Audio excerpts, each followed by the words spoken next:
Democrats and the news media, but I repeat myself, are delivering their takes on the Mueller report just as quickly as they can read the report summaries by the 19-year-old interns who read the report. Over at CNN, a panel of one shrieking Democrat dressed as 9 different commentators declared that the report marked a tipping point at the beginning of the end of the noose tightening while the walls close in, causing Trump to lose the 2016 election, thus making Hillary the first woman president, just like in their dreams. At ABC, news analyst Po-Face Blather said the report is a damning indictment of Trump, except without the indictment. And when he comes to think about it, he actually added the word damning just for effect, since without the indictment, it doesn't really make any sense. Chuck Todd, whose face looks exactly the same upside down as right side up.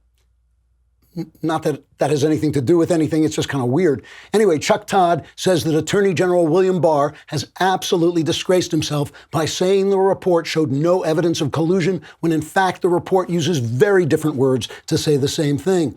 Looking stupidly into the camera with his face either right side up or upside down, I couldn't tell which, Todd said, quote, "Just because a jury finds you not guilty, that doesn't mean you're innocent. And just because a prosecutor doesn't prosecute, that doesn't mean we in the media can't ceaselessly spin his words into an insinuation of guilt until you just want to put your fist through the television set and punch me in the chin, or perhaps the forehead, whichever one is on top," unquote.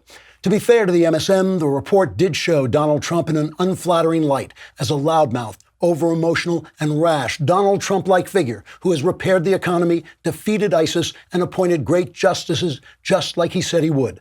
So bite me. Trigger warning, I'm Andrew Klavan, and this is The Andrew Klavan Show.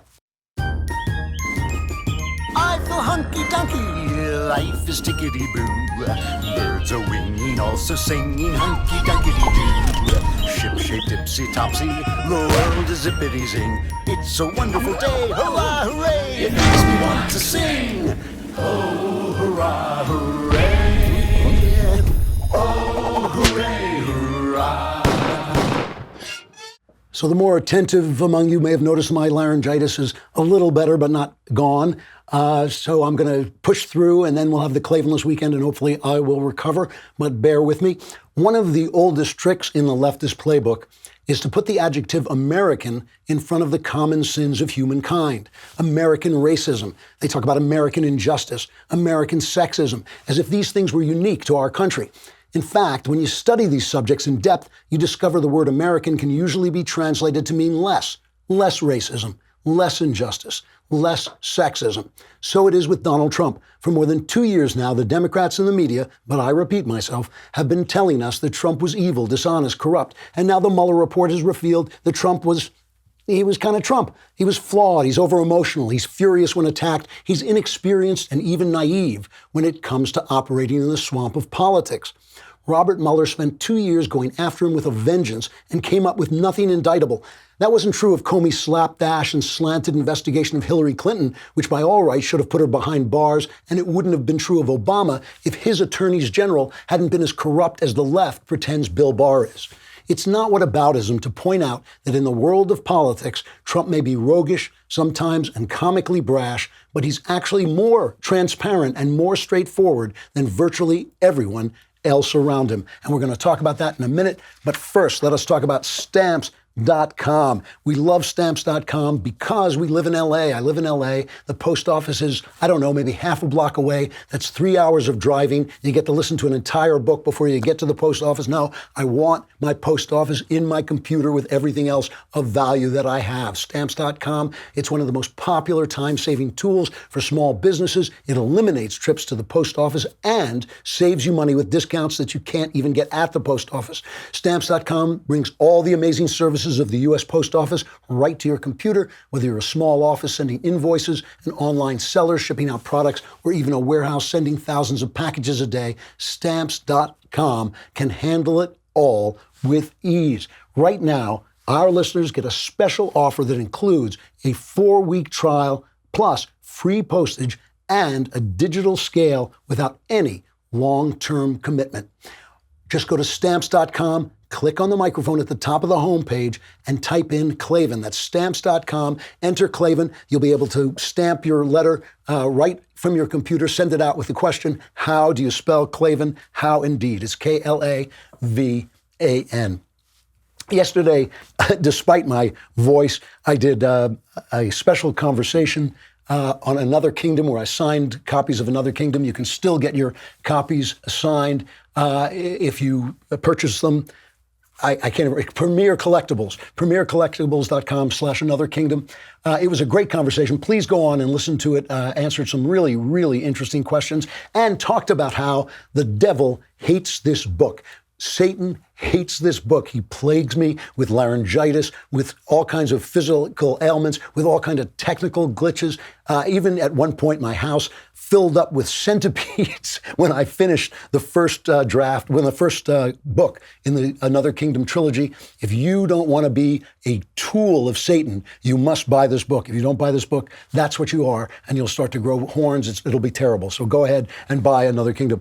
All right. You know, they played the Barr press conference live on television, so a lot of people thought they saw the whole thing. But we exclusively at the Andrew Klavan show what really happened at the Barr press conference yesterday, announcing the release of the Mueller report. Here it is.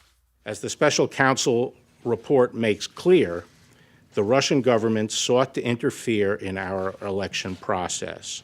But thanks to the special counsel's thorough investigation, we now know that the Russian operatives who perpetrated these schemes did not have the cooperation of President Trump or the Trump campaign, or the knowing assistance of any other American for that matter. That is something that all Americans can and should be grateful to have confirmed. We're going to win so much. We're going to win at every level. Hallelujah. Hallelujah. We're going to win economically. We're going to win with the economy. We're going to win with military. We're going to win with health care and for our veterans. We're going to win with every single facet. Zippity-doo-dah, zippity-yay. My, oh my, what a wonderful day. We're going to win so much, you may even get tired of winning. Yay! You'll say, please, please, it's too much winning. We can't take it anymore. I feel pretty, oh so pretty. I feel pretty and witty and gay. We have to keep winning. We have to win more. We're going to win more.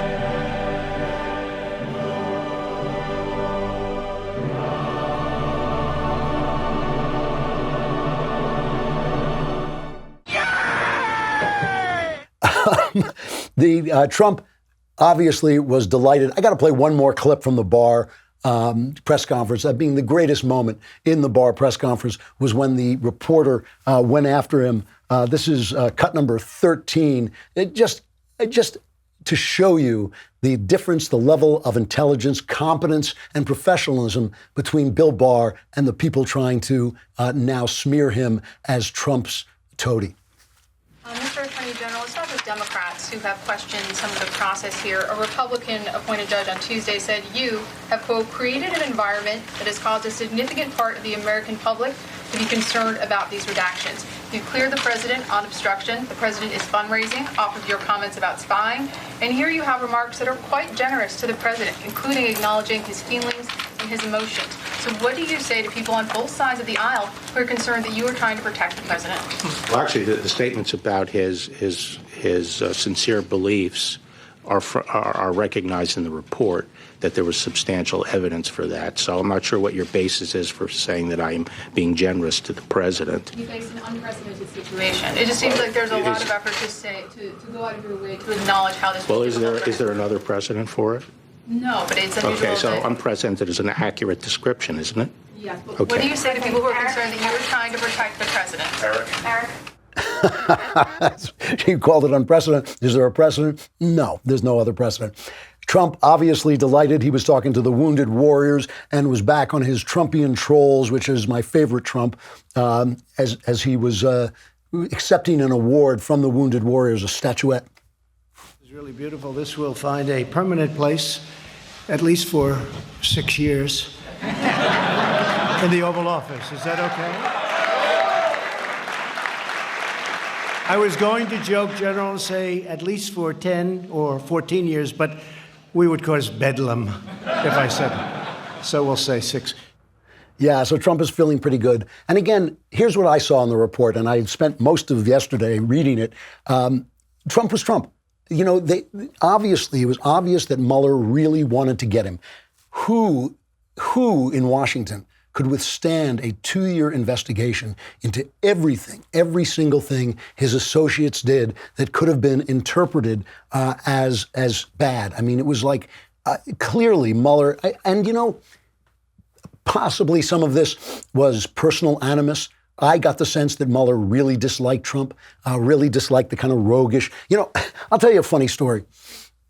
When I was a young man in New York City and I started writing mystery stories, I was at a party and I found myself sitting next to somebody in the construction business. And I turned to him and I said kind of jokingly, I'm writing a mystery story and I'd really like to know what would happen if you buried a body in the foundation of a building. When you were building the building, I have the scene in one of my books. You're building a building and you dump somebody into the cement, what would happen? And the guy, without missing a beat, turned around and described step by step what would happen if you put a dead body in the foundation of a building and how it would affect the building over time, until it was obvious to me that he'd done it, or at least seen somebody done it, or heard of it being done. The construction business, the real estate business in New York, is a tough business. And guys like Trump, I'm sure, have done a lot of things that I wouldn't want to do and I wouldn't want my son to do. But Trump just seems to be a rogue. They've been after him for so long. I have to believe that he's obviously not a criminal. He seems to be a rogue. And guys like Mueller, prosecutors like Mueller, hate those guys. And I am sure that there was some personal animus in Mueller's almost Javier-like, from Les Miserables, hunt to find guilt. But he didn't find guilt, and he was honest enough to admit it. And so when you say, oh, well, he didn't say he was innocent, he said what he had to say. He said, I can't prosecute this guy. And he should have said, when he said, I won't prosecute him, I won't clear him, I won't exonerate him for obstruction, he should have said, I won't prosecute him for that. That was his job. And there's a lot of stuff he didn't talk about. I'll talk about that in just a second. But first, let's talk about Ring. You know we like Ring because Ring's mission is to make neighborhoods safer, and it's something that you need, especially if you live in a city, but really anywhere you live. If you're isolated, you want to know when somebody comes to your door who it is. You want to be able to see them. You want to be able to talk to them, even if you're not home. And that's the kind of Ring smart video doorbell that you can use that will go right to your phone no matter where you are. Somebody comes to the door that you don't know. You can see them in your phone and talk to them. You can even get a floodlight cam that will have motion-activated floodlights come on. I told you how our own Jonathan Hay had this happen to him, and immediately he had the Ring doorbell. 3 o'clock in the morning, somebody came to his door. He could question them, get rid of them, and then he went around and put Ring security lights and security cameras all around his home to protect himself. As a listener, you have a special offer on a Ring starter kit available right now with a video doorbell and the motion-activated floodlight cam. The starter kit has everything you need to start building a ring of security around your home. Just go to ring.com/Klavan. That's ring.com/Klavan. Anyone comes to your home, you can see him, you can say, how do you spell Klavan? It's Klavan. If he doesn't know that, do not let him in. He didn't talk about in this report any of the stuff that started the report. The Steele dossier is never mentioned. The start of the investigation, he never mentioned it. Sean Davis over at The Federalist talks about the fact that he talks about Carter Page, but he never discloses that Page was previously an FBI informant. He talks about Roger Stone and Michael Caputo and Henry Okniansky, but fails to disclose that this Okniansky was an FBI informant. There's a lot of stuff that was not mentioned about how this investigation got started and whether Trump was right in his sincere belief that he was being targeted. I think it really does seem to me that he was. So when they talk about the president, and now they're going after the president, oh, he did this and he did that. Sometimes the president went off on somebody, said, he went off to Don McGahn and said, get rid of Mueller. And Don McGahn didn't do it. And everybody says, that just shows that only the fact that his subordinates wouldn't do what he said saved him from obstruction of justice. No. Trump has a temper. He goes off. He knows he has a temper. He knows he goes off, and he doesn't follow through because he knows that he gave the guy the wrong instructions. If he had wanted to fire Mueller, Mueller would have been gone. He had the power to do it. He could have done it, but he didn't. He didn't. He gave him all the papers he asked for. He didn't call on executive privilege as Obama did when he was covering up for Eric Holder during the Fast and Furious investigation. Eric Holder stonewalled Congress. They went after his papers. President Obama suddenly declared everything was covered by executive privilege. Donald Trump could have taken most of this report and covered it up with executive privilege. If he were Obama, he would have done it. The press would have said nothing. He didn't do it. The press gives him no credit for it. Sometimes the president comes before us and he's like a carny barker. He exaggerates. Sometimes he even lies. But he never lied like this. Take a look at this. If you like your doctor, you can keep your doctor under the reform proposals that we put forward. If you like your private health insurance plan, you can keep it. If you like the plan you have, you can keep it. If you like the doctor you have, you can keep your doctor too. We will keep this promise to the American people. If you like your doctor, you will be able to keep your doctor, period. If you like your health care plan, you will be able to keep your health care plan, period. This has been a difficult week for the State Department and for our country. We've seen the heavy assault on our post in Benghazi that took the lives of those brave men.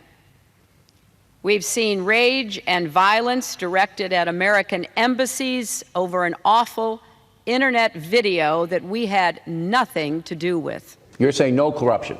No. None? No, there were some boneheaded decisions out of a but local no office. mass corruption?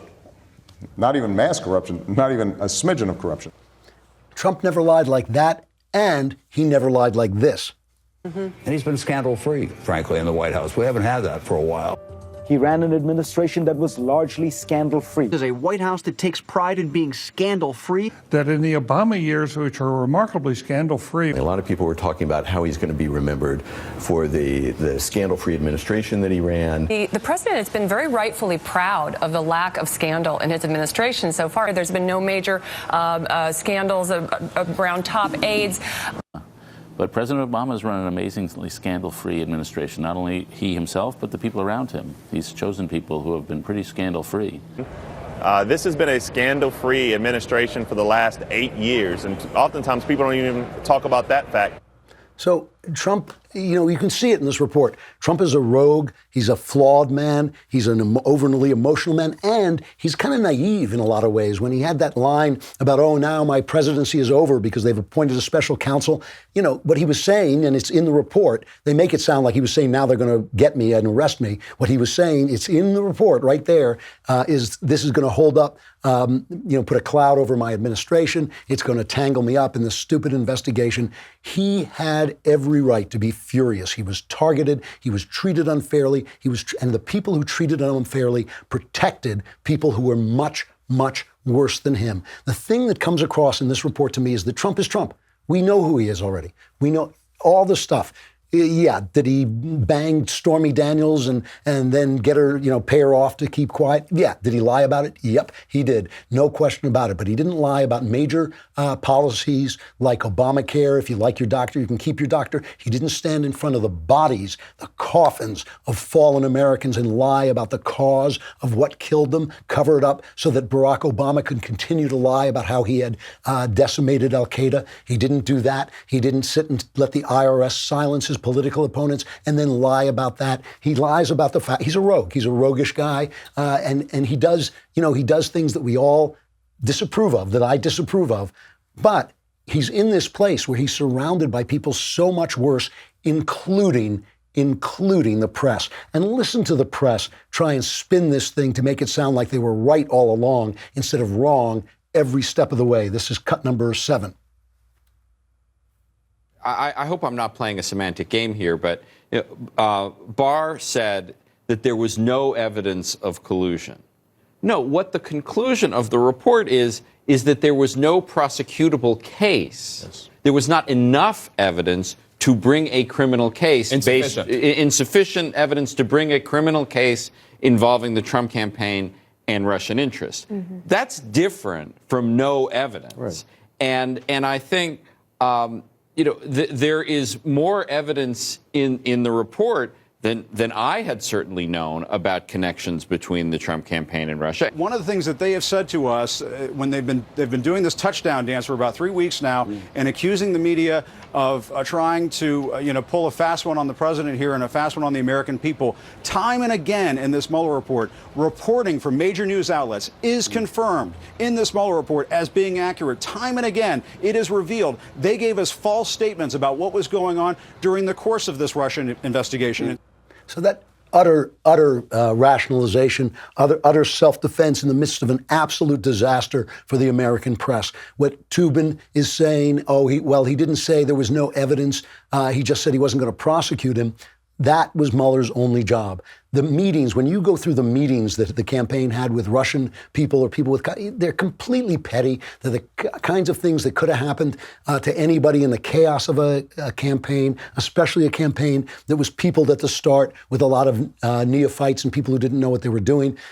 On top of which, some of these guys may have been sent in by the FBI. We don't even know. We don't even know that yet. And what Acosta, look at me, I'm Jim Acosta, says is complete crap. I've heard this a couple of times, that we got it right. It's true. They got a lot of the stories that were in the Mueller report. They reported them, and they were right about those. But it was surrounded by this swamp of garbage. Michael Cohen went to Prague. Trump told Cohen to lie to Congress. Paul Manafort sent polling data to Putin. Trump made the RNC soften its platform on Russia's Ukraine invasion. Jeff Sessions was colluding with the Russian ambassador. Donald Trump was a Russian asset. All those stories appeared on the news. So the fact that amidst that garbage, amidst that trash, amidst those lies were nuggets of truth is not getting the story right. That is not getting the story right. Everything they did went wrong. I mean, it was an absolute disgrace. And again, the person that we're seeing, the Trump that we're seeing, is the Trump we know. We already have everything we need to know about Donald Trump, displayed out before us. There are no big surprises with Trump. He comes from a world where you cut corners. He comes from a life of privilege. He comes from a world of self-indulgence and dishonesty. We all know that. That's all true. But the people he's dealing with are just as bad. That's not whataboutism. That's context. That's why we sort of look at him and say, well, at least he's who he says he is. He's not some desiccated Gothic ruin of corruption like Hillary Clinton, pretending to be the noble, high-minded first woman president of the United States. He's not a Chicago Paul who practices machine politics like Barack Obama while he's pretending to be above us all like the gods and the wise savior, light worker of the world. He is what he seems, and that is an asset. That is, some kind of authenticity. And yes, you shake your head at some of the stuff he does and you roll your eyes, but only because he does it out in the open. Mueller says this at one point, that it would be very hard to prove criminal intent in obstruction because he does it all out in the open. And Mueller just seems bemused by this. He says, well, it's still obstruction, but how do you show that a guy is corrupt when he's just doing it right in front of you? So what happens now? Well, we know what the media wants to happen now. They were talking about it yesterday. This is cut number one. They just want the Democrats to push ahead with impeachment based on information in the report. If you're going after the truth, go all the way with the truth. And the way to get to the truth is an impeachment exercise. Many of us do think the president's unfit for office, but unless that's a bipartisan conclusion, an impeachment would be doomed to failure. Impeachment in the House of Representatives simply requires a majority vote, and the Democrats have a clear majority. This is an invitation to Congress to say you can do it using the impeachment power. Now, I don't know if they will, I don't know if they should, but the idea that this is some sort of exoneration seems very highly contradictory to this. I'm not the fire department because the Justice Department says you can't indict a sitting president, but here's the smoke. You say that it's Congress's responsibility to hold the president accountable. Does that mean impeachment? That's one possibility. There are others. We obviously have to get to the bottom of what happened and take whatever action seems necessary at that time. If you choose to go toward impeachment, how important would this report be? Do you think this provides a roadmap? I think it was probably written with the intent of providing Congress a roadmap. So that is the future in the Democrat/media eyes. Here is another version of the future from Tom Fitton of Judicial Watch. Certainly it is a focal point now of the Office of Inspector General at the Justice Department to focus on how this all began in the first place. That we expect that report, in the next 60 days. That is going to be, to me at least, the far more interesting report. I think it will be, but remember, it will be more narrowly focused, at least that's what we're led to believe, on the FISA warrant applications, the shady applications that Mueller, by the way, benefited from and used. The Attorney General has got to take a broader view as to what went on. Remember, the FISA warrants were only one aspect of the spy campaign against President Trump. Right. It included leaks. It included political bias by Strzok, Page, McCabe, et cetera. And, of course, they were trying to entrap the Trump team by launching spies against the Trump campaign. Never in American history has there been such a spy effort against a candidate and abuse of power by an administration targeting its political opposition. Yeah. Never before. Not Nixon, not Johnson, never before. And Barack Obama, this is his legacy, this corruption. You know, that to me is the future. The Democrats, if the Democrats go down the impeachment road, which Nancy Pelosi knows will be a disaster, it will be a disaster. She is absolutely right. But if Trump goes forward and starts to investigate the Obama administration, I don't think too many people are going to go to jail, but I think the truth will be devastating to the media and to the Democrats and might serve as a corrective that the media needs to be reformed. The media is out of control in their Democrat support. They are corrupt, far, far, far more corrupt than Donald T. Trump and the Democrat Party, and they corrupt the Democrat Party by protecting them with their lies. That, to me, is what the future has to examine and has to explore. All right, we got Christian Toto, our favorite film critic, coming up. I'm not going to break away, so you can watch this on Facebook and YouTube. While you're watching on Facebook and YouTube, go to dailywire.com and subscribe so you can watch it right there on the site. It's a lousy $10 a month, a lousy $100 for the year. You get the Leftist Tears tumbler, and I just noticed that somebody handed me the God King Jeremy Boring's Leftist Tears tumbler, so I'm drinking out of the magic God King's tumbler myself, and if I start to levitate off the chair, you'll know that's why it is. Christian Toto is an award-winning journalist, film critic, and podcaster. He's the founder of HollywoodInToto.com and the host of the weekly Hollywood in Toto, HIT podcast, which offers a right-of-center perspective on entertainment news. Lord knows we need it. Christian, it's good to see you. How you doing? I'm good. I'm glad to be back. Yeah, it's really nice to have you. You know, you've been writing such interesting stuff on your website on HollywoodInToto.com. I want to start by talking about some of the stuff you've been writing about comedy. I've been really kind of obsessed with this because every night I see one comedian after another. The New York Times does a thing, what they're saying on late night TV, but they're all saying the same thing. Is there any light at the end of this tunnel? There isn't. You know, I just read a whole article, all the different late night show hosts talking about the Mueller report. And it's almost, I can sum it up with saying, yeah, but still.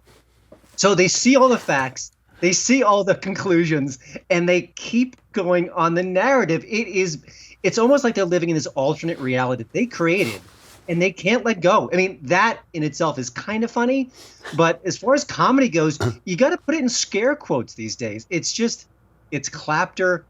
It's hectoring, it's punditry at its worst, and it is so disconnected from reality. My jaw dropped when I read it. And then, you know, it's all about, you know, redactions and, you know, yes, but he's still a criminal, he's still a crook. And then they go with the whole, oh, he was too dumb to be a Russian agent, even though we've been telling you he's a Russian agent for 2 years.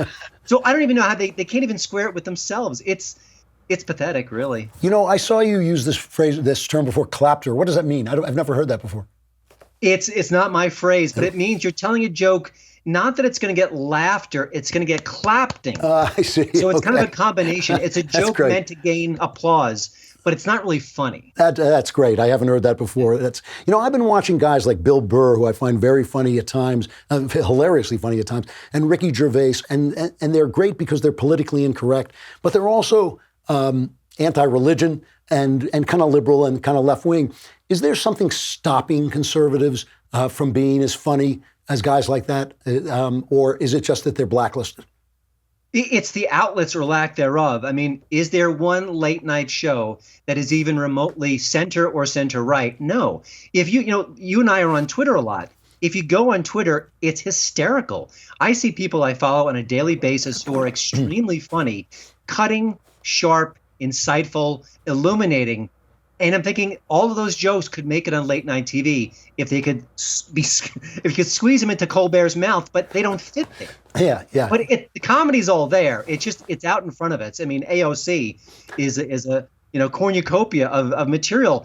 They don't want to tell it. So the material is there, but there's no Netflix-like service saying, "Hey, Jane or Jim, we like you. We see you're right of center. We want to give you a show because half the country is not being appreciated."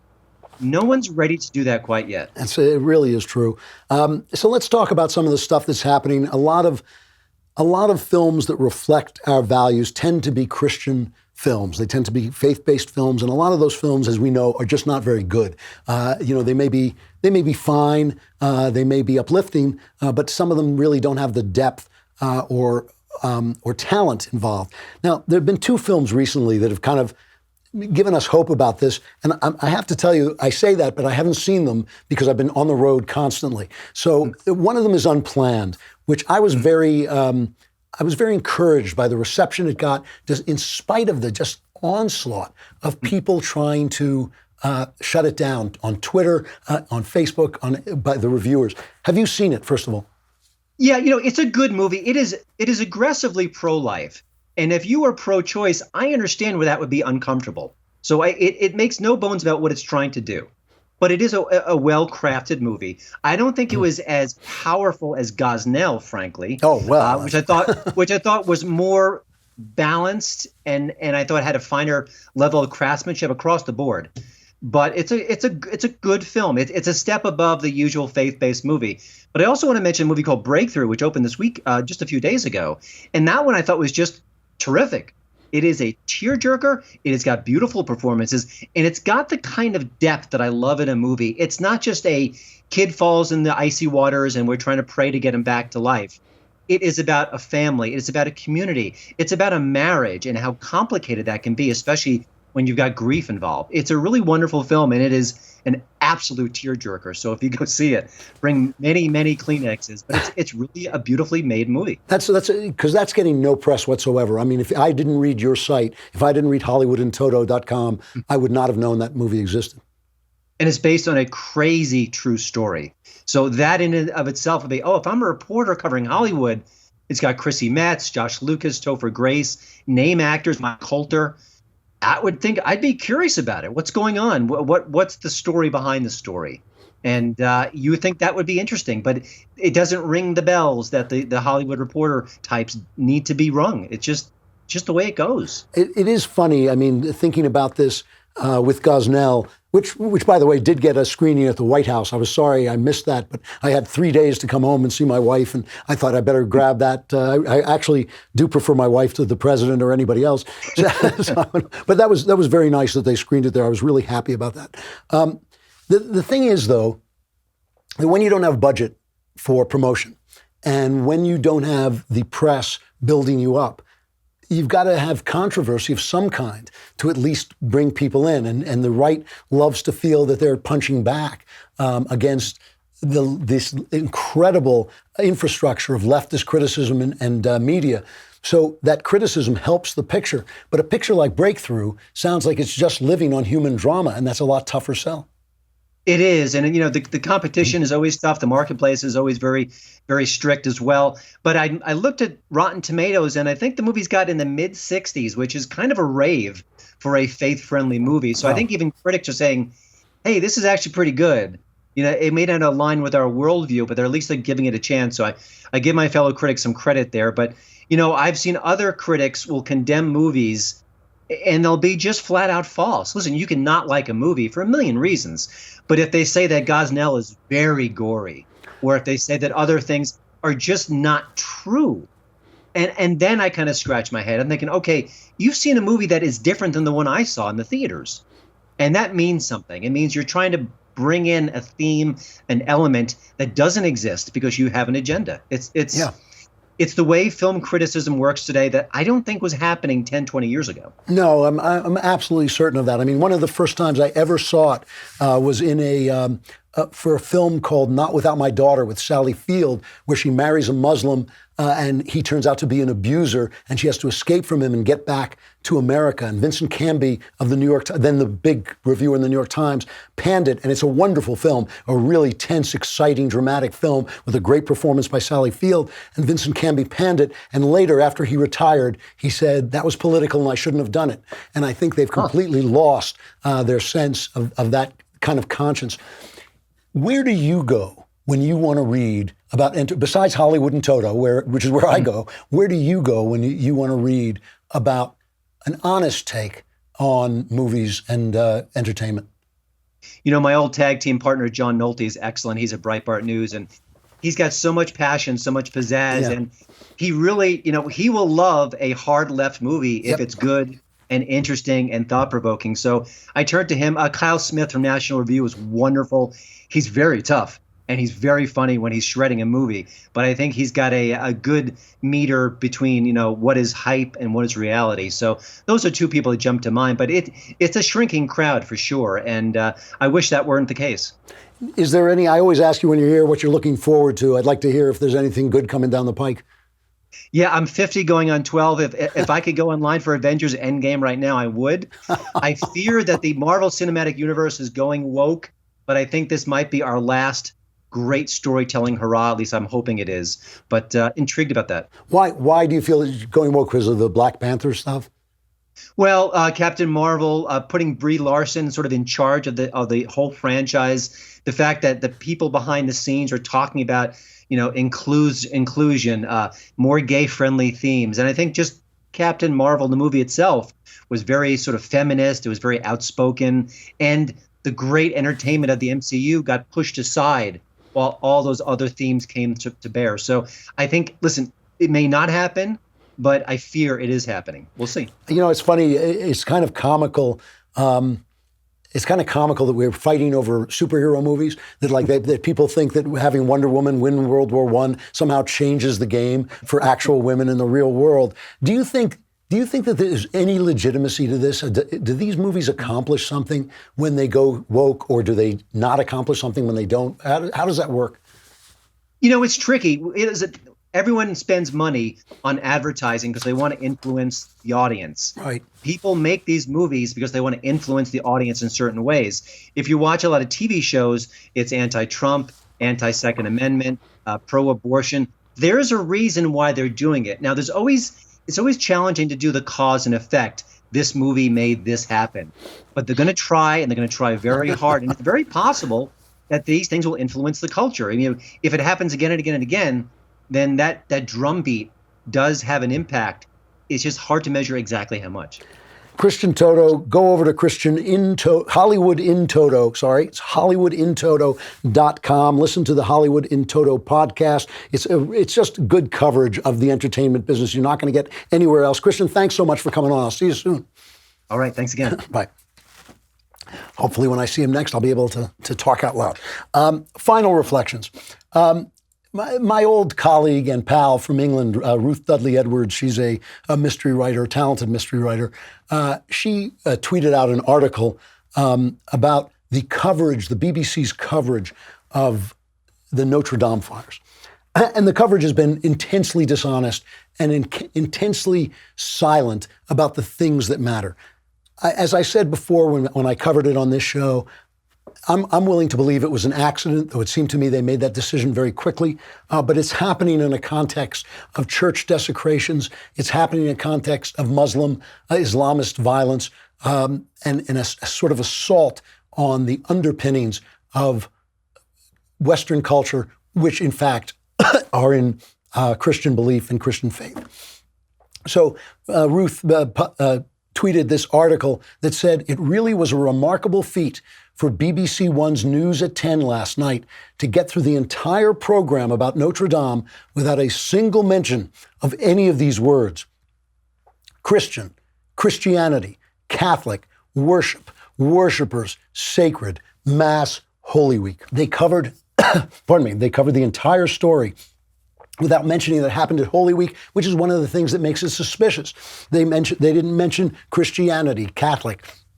And this is in keeping with a New York Times story about the heroic priest Jean-Marc Fournier, who ran into the burning building of Notre Dame to rescue relics. And the relics, he said he had two priorities. One was to save the crown of thorns, which was a relic, and the other was to save the Blessed Sacrament. But when the New York Times first reported this, instead of saying the Blessed Sacrament, they said he was carrying a statue of Jesus, because of course the sacrament is the body of Christ. So the New York Times, in their ignorance, said that he was carrying out a statue because he said he was carrying out the body of Christ. And, you know, they've been attacking Ben, they've been attacking other people for being white supremacists, for bringing out what the gutting of this church meant by fire, by saying it's a symbol for some of the underpinnings of Western civilization under threat because of the attacks on Christendom. And my feeling is, you want to be hostile against Christianity, okay, but if you're a journalist, if you're a reporter, if you're a commentator, you ought to know what it is. You ought not to be an ignorant fool. You ought not to be an ignorant buffoon when it comes to reporting on Western civilization and what it is. You hate Western civilization, fine, but at least know where it comes from. If you are ignorant, you are spreading ignorance. If you don't know what you're talking about, stop talking. And I want to say also to some of the people who are absolutely sure they know that Christianity is a finished deal, that it's obsolete, that the wise, the smart, and the good no longer adhere to that, just remember who is telling you those things, who's informing you of those things. People who do not know the first thing about it and hate what they don't know. They don't know where they came from. They don't know what formed their society. They don't know where their values are based. Do you? Do you know? If you're getting the news from them, you don't. All right, I'm done. I can't talk anymore. I'm going home for the Klavanless weekend, hopefully to recover my voice and come back on Monday. It doesn't matter because most of you are not going to make it through the Klavanless weekend. Let's be honest about it. But if you want the Klavanless weekend not to be Klavanless, go get yourself a copy of Another Kingdom. You will like it, I promise you. And of course, you will be defeating Satan. Otherwise, you're just Satan's glove puppet. All right, I'll see you on Monday. I'm Andrew Klavan. This is The Andrew Klavan Show.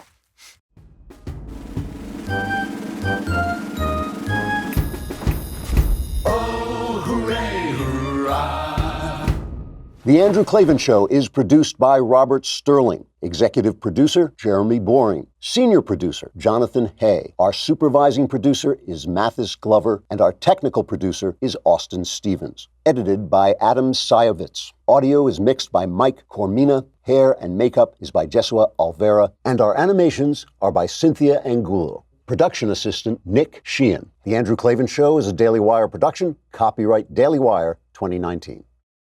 Today on The Ben Shapiro Show, we recap the Mueller report, Democrats' call for impeachment, and the media changed their tune from collusion to obstruction. That's today on The Ben Shapiro Show.